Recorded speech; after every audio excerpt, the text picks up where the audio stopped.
Continuing my Egyptian adventures, episode 5, the Hanging Church, which is officially called the Church of the Virgin Mary. If you're wondering why it's called the Hanging Church, it's not because it's hanging by a thread or dangling from the sky. The name comes from its unique location, perched right above the gatehouse of the ancient Babylonian fortress in Coptic Cairo or Old Cairo.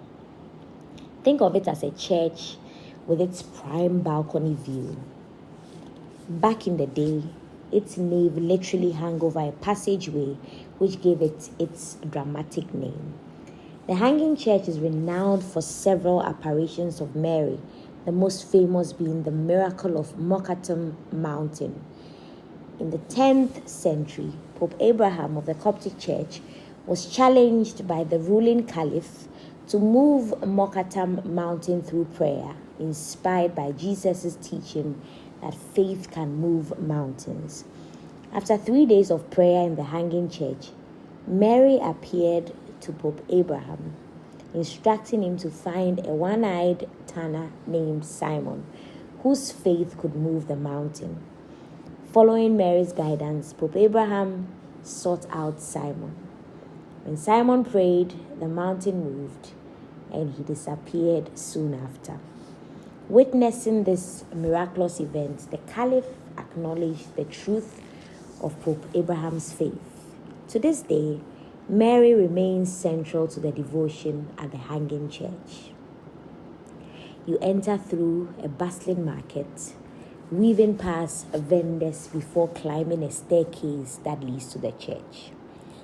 The adventure starts at the entrance, which greets you with iron gates and a pointed stone arch. Step through and you will find yourself in a narrow courtyard decorated with modern biblical art. It's like walking into a history book with a splash of contemporary flair. Beyond that, you would climb more steps to reach an 11th century outer porch. On the walls, you will find mosaics that tell powerful stories. One shows Simon the tanner standing behind the crowd as he shouted, "Lord have mercy, Lord have mercy, Lord have mercy," and the mountain moved. Another depicts the Virgin Mary appearing to Pope Abraham, a vision that changed history and strengthened the faith of the Coptic Church. And that's Joseph, Mary, and Jesus fleeing to Egypt, escaping Herod's ruthless order to kill every newborn boy. Now, to reach this historic gem, you have to climb 29 steps, hence the nickname, the Staircase Church. It's quite the climb, but don't worry, you won't need a hiking guide. And while it might not look as elevated today thanks to Cairo's rising land levels over the centuries, it's still impressive once you get there. Now here's a fun fact. Right at the bottom of those steps is where Simon the tanner, yes, the one from the legendary story, used to work his leather crafting magic. This is also where Pope Abraham sent for him when it was time for a miraculous mountain moving moment. The Hanging Church isn't just a random tourist spot. It's one of the most famous Coptic Christian churches in Cairo. It's also believed to be the first built in the Basilican style.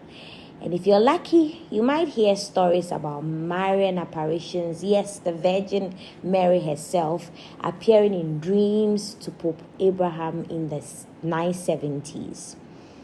Oh, and if you're thinking, is it a Catholic church? Nope. You won't find Catholic churches in Egypt. Here, it's all about the Coptic tradition. The church is dedicated to the Virgin Mary and also honors Saints John the Baptist and George.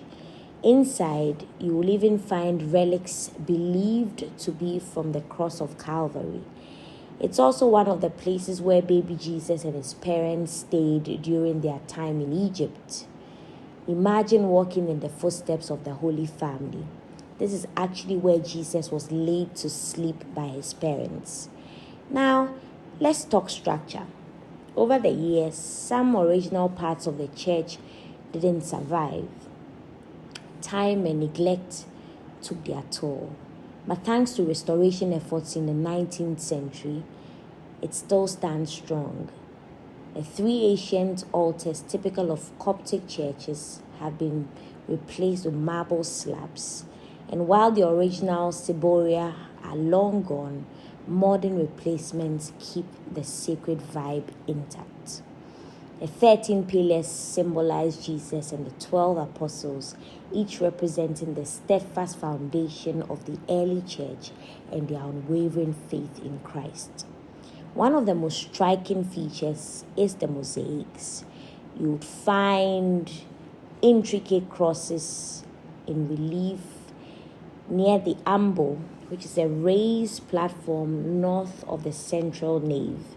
The south wall of the church also houses beautiful mosaics that hint at its ancient origins.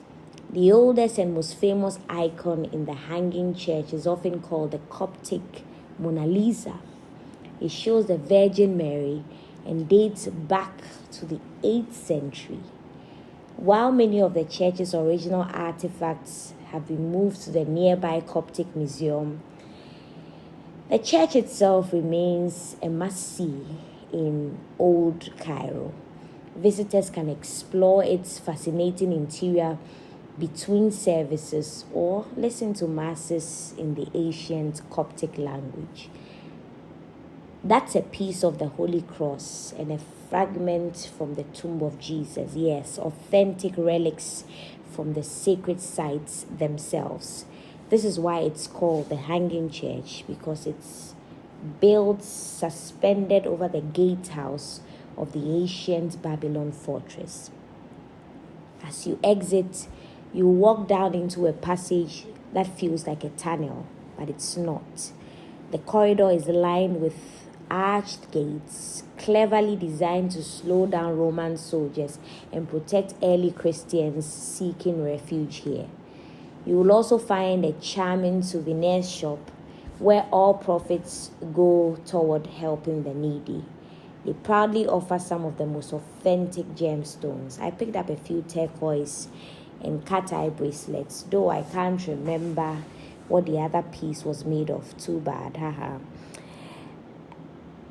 Walking through the Hanging Church is like stepping into a living museum, a blend of history, faith, and architectural beauty.